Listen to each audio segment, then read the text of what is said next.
17, but you are the ones chosen by God, chosen for the high calling of priestly work, chosen to be a holy people, God instruments to do his work and speak out for him, to tell others of the night and day difference he made for you. For nothing to something, from rejected to accepted. Friends, this world is not your home, so don't make yourself cozy in it. Don't indulge in your ego at the expense of your soul. Live an exemplary life among the natives so that your actions will refute their prejudices. Then there will be one over to God's side and be there to join in the celebration when he arrives. Make the master proud of you by being good citizens. Respect the authorities, whatever their level. They are God's emissaries for keeping order. It is God's will that by doing good, you might cure the ignorance of the fools who think you are a danger to society.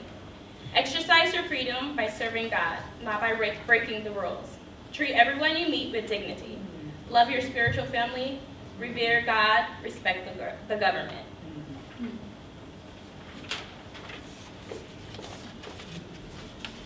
I guess this is my cue. The word of God for the people of God. Praise be to God. So, good afternoon, my beloved, my family, my friends. There are so many smiling faces here before me, and I'm just excited to be here today to acknowledge each one of you, right? We have an opportunity today to ponder on some things. Now, first, I would like to acknowledge some very special people in the room. Now, for those of you who don't know, I'm in the process of becoming an ordained minister in the African Methodist Episcopal Church.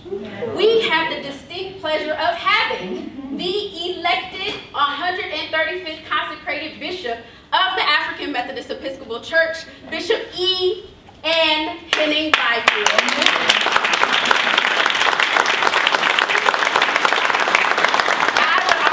Acknowledge my pastor, and I hope that you all can join us on Sundays at 46th and College at Crossroads AME Church, Pastor Jerry E. Davis III.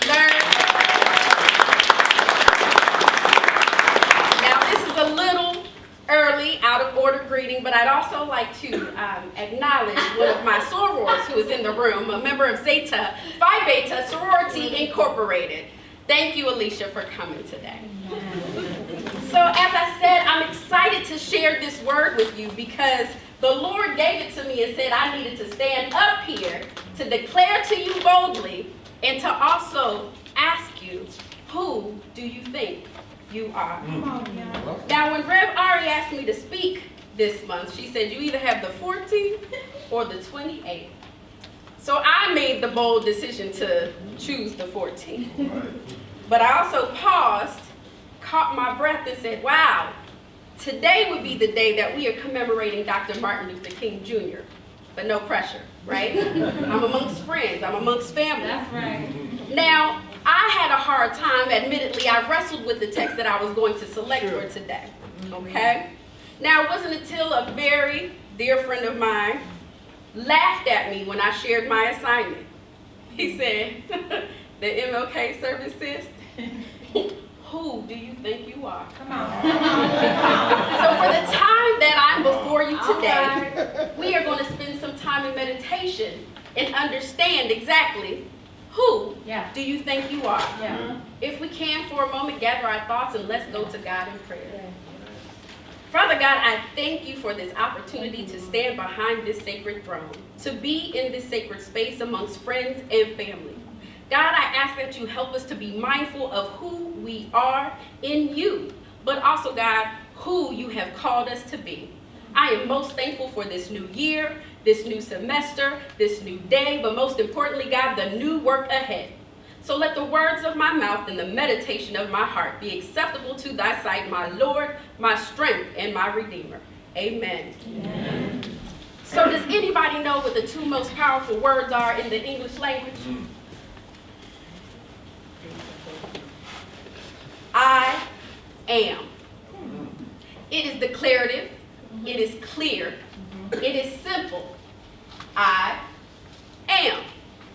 Now, whatever you articulate behind that phrase, that, my friends, is definitive. You are blank. Now, you have to respond to who do you think you are? Now, unfortunately, too many times we allow other people and society to define our identities. When we allow others to fill in that blank, we give up our right to define who we are. We let the seeds of doubt creep into our mind and tell us that we're not good enough.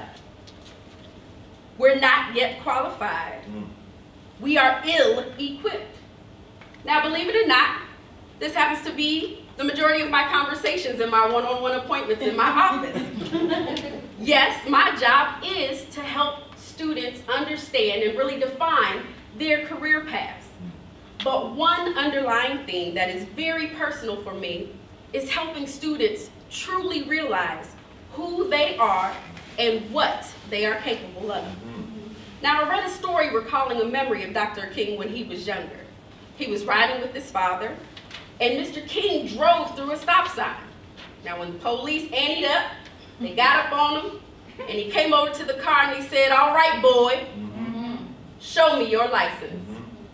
And it was in this moment that Mr. King said to the officer, while pointing to his son, "This is a boy. I am a man. Until you call me one, I will not listen to you." Now, I would argue in this moment, Dr. King realized the power of defining oneself. Now, during the 1968 Memphis sanitation strike, "I am a man" served as a declaration of independence against oppression. So who do you think you are? For those of you who study and practice Kwanzaa, self-determination, Kuji Chagulia, having the ability to define and name oneself in the path that we are yet to identify. So who do you think you are? You, my friends, are God's chosen people.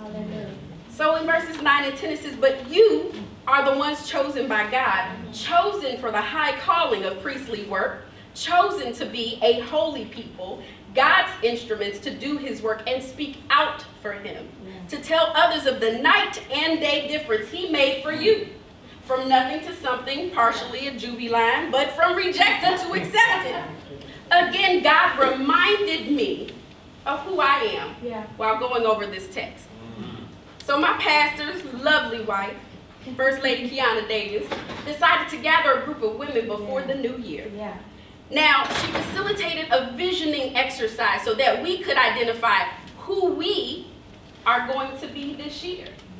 Vision boards are just one way to define who we are and who we would like to become, Reverend Shonda. Now, I declared I am a light in the darkness. So for those of you who know me, you know that I'm always what? Shining, that's right. I am a trailblazer. I declared that I am a dream weaver. I also said I am an example for others to follow. Now in the text, Peter reminds us that we are chosen by God for the high calling of priestly work. Now I know some of you are like, "Well, Ms. D, that's heavy. You the one that signed up to be a minister." You mean me? Little old me has signed up? No, you haven't signed up for anything. God has already appointed you to this work. Now in the Bible, the identity of being a priest was connected primarily to rituals, preparing altars, and this was an individual that was selected to maintain a certain decorum or behavior in order to fulfill these duties. Now, a secondary question for you. If we are all called to a royal priesthood and are called to this priestly work, are we always exemplifying behaviors that will please God, our high priest? Now we're going to put a pin right there and come back to it. Now, not only were their identities connected to ritualistic practices, they were oftentimes responsible for communicating the law and managing other legal matters. They gave the lay of the land for verdicts of both justice and mercy. They spoke truth to situations, and in the text, they were again God's instruments to do his work and speak out for him. Now we, as the body of Christ, as a church of believers, have a responsibility to not only share the story of God's grace, mercy, and undying love for us, but we also need to speak truth to the injustices that are happening right now in our society. Now, I don't believe that Dr. King woke up one day all puffed up thinking, I'm going to be the voice of the voiceless today. I'm going to lead the civil rights movement. Now, the truth of the matter is that Rosa Parks refused to go to the back of the bus, which then spurred a 13-month bus boycott, one of the longest mass mobilizations of African Americans in the United States. Now, it was because of this church-based boycott and under the ministerial leadership of Dr. Martin Luther King Jr. that the next era of Black activism emerged. In verses 11 and 12, it says, "Friends, this world is not your home. So don't make yourself cozy in it. Don't indulge your ego at the expense of your soul. Live an exemplary life among the natives so that your actions will refute their prejudice." Now hear me when I say that. Live an exemplary life among the natives so that your actions will refute their prejudices. So like I said, we were going to put a pin in that secondary question and come back to it. So are you, my friends, exemplifying behaviors that would not only please God, but are you living in such a way that you refute others' prejudices?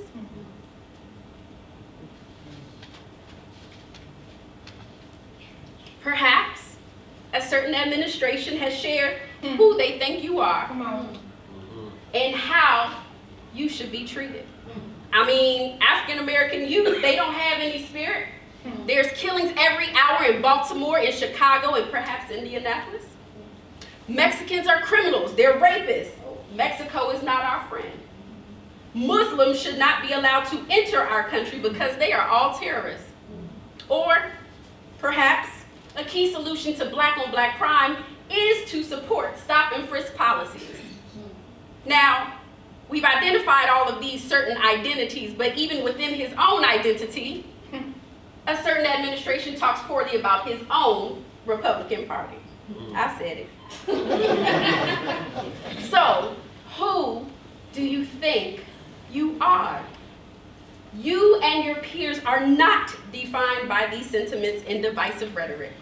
We should not believe who man thinks we are. We should know who we are by God's word. And if we were to really believe who God has called us to be, can you just imagine the impact? Just yesterday, my pastor said that someone is dependent on us to be who we are called to be. I would argue that the world is depending on each one of you to be exactly who God has called you to be. So what would 2019 look like if Dr. King did not believe who God called him to be? Where would we be? What would this space look like right now? Would I be standing before you today? In verses 13 through 17, it reads, "Make the master proud of you by being good citizens. Respect the authorities, whatever their level, because they are God's emissaries for keeping order. It is God's will that by doing good, you might cure the ignorance of the fools who think you're a danger to society. Exercise your freedom by serving God, not by breaking the rules. Treat everyone you meet with dignity, love your spiritual family, revere God, and respect the government." So friends, who do you think you are? Understand that you are God's chosen people, a royal priesthood, and we have a responsibility to minister to others by being exactly who God called us to be. Jennifer, God has called you to advocate for student success and equity, identifying and breaking down systemic barriers. Taylor Woods, Taylor Woods, God has called you to use your speaking platform in the future for good. Niecy, God has called you in the future to counsel individuals and couples during their trying times. Now, my dear friend, Chrissy Lout and admin, who you all are greeted by each and every day when you come into the Professional Edge Center, Chrissy is called to be a shining light of radical hospitality to all who cross her path. Yeah. And if you don't know, Now you know. now what I need from you, what I desire from each of you after hearing this is to act on it. Yeah. Know who you are. Yeah. Don't listen to what others have called you, because they're not the ones who are calling. Understand that you are God's instruments for peace. When you see something, say something. Speak truth to these injustices of our society and live your life so that it can be an example for others to follow. But most importantly, to refute prejudices of people who don't know who you are. Understand that you are God's change makers, Yeah. change agents. Now, we may not always agree what side of the aisle we're on. We may not always agree with the highest levels of our government, but we are to respect those in places of authority. But my dear friends, we have a responsibility to change the social, moral, and political climate so that this earthly kingdom Yeah.